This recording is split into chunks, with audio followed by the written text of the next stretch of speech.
Hope all of us are doing great. My name is Ernest, and this is Ernest Sciences and Mathematics TV channel. In this particular discussion, I'm going to look at a specific range of elements which fall under the category of lanthanides and actinides. Now, in my previous discussion, where I basically categorized the periodic table into a range of elements, I'd say that we can give this particular division of the periodic table in a specific way which is going to classify the elements into the S block elements, the D block elements, and of course we are going to see the P block elements, and lastly we're going to have the F block elements given in that specific range. Now I'd say that basically the elements of this specific section of the periodic table are going to form S block elements, while these ones are going to form what we call the P block elements. Now this middle section is going to constitute of elements which are going to be, of course, forming a section of the D block elements, and these are going to be constituting specific elements which are going to be the S and F block elements, which are basically the outer and the inner transition elements. Now we're going to classify these others, of course, as the F block elements, which are going to be given at the lower section. And this F block elements constitute of a range of elements which are contained within this specific section of the periodic table, and therefore we're going to give it as generally a division of the periodic table referred to as D block elements, whereby the F block element is going to be an integral part of this, of course, referred to as the inner transition elements. Whereas this other section, of course, are going to be referred to as the outer transition element in that particular case. Now we're going to concentrate basically on this lower section, which is going to constitute the inner transition elements. And of course, they are also going to be divided into two specific sections, which constitute what we call the lanthanides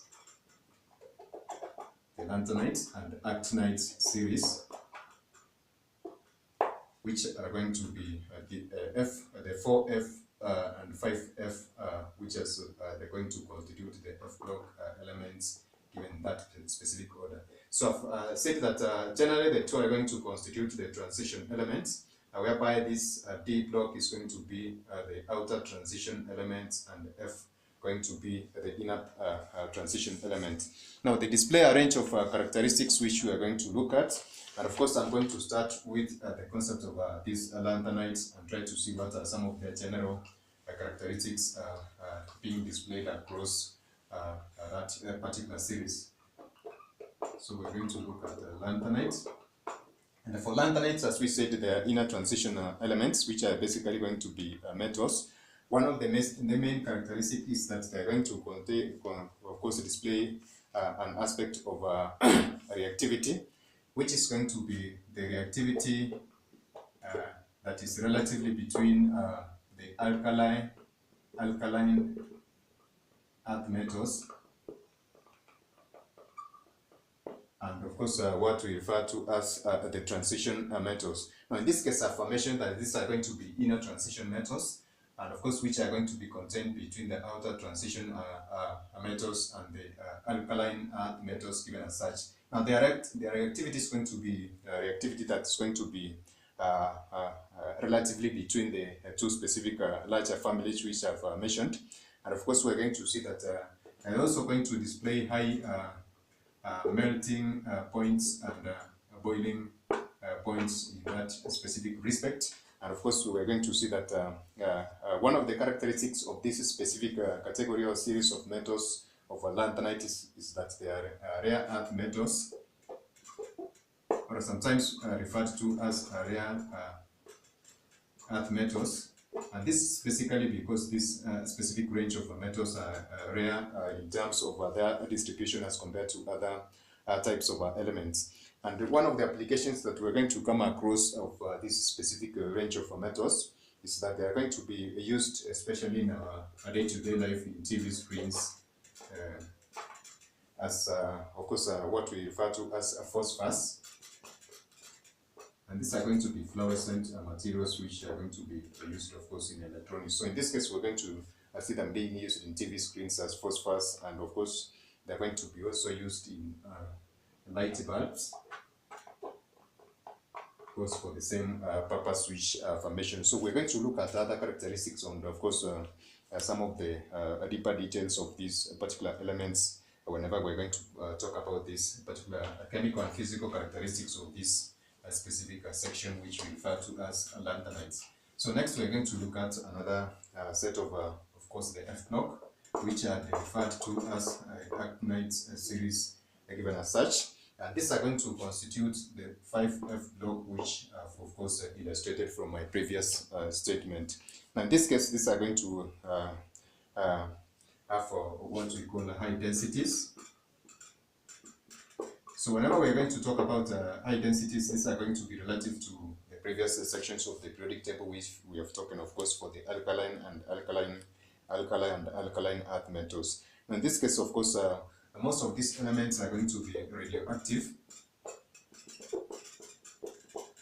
and of course man-made in that specific case, in the sense that they are not going to be naturally occurring elements, and therefore are going to be, of course, radioactive and man-made.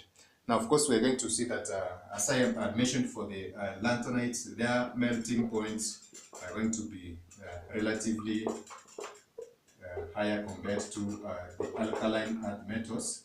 And of course, this is going to be one of their basic properties that we're going to see. Their activity, as we can generally display, or rather, of course, describe them, they're going to be relatively, or rather, they're going to vary greatly depending on their specific, of course, characteristics, or depending on the various range of elements which are going to react with, and therefore we're going to see that this basically cannot be generally described, and therefore it's going to vary greatly. Now, one of the applications of this particular, of course, actinides, which we have mentioned, of course, is I've mentioned that they are going to be radioactive, and therefore they are going to be used in generation of power, especially in nuclear power.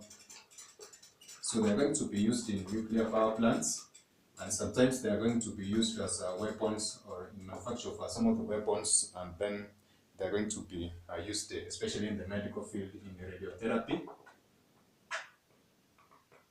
among other applications. Of course, we are going also to see that it can be used in forms of other forms which are going to form what we refer to as fire alarms. Now, in this case, this is going to be a general description of this lanthanide and actinide series. And as I said, we're going to look at their various other characteristics, as we're going to look at that specific set of elements in that group under their chemical and physical properties.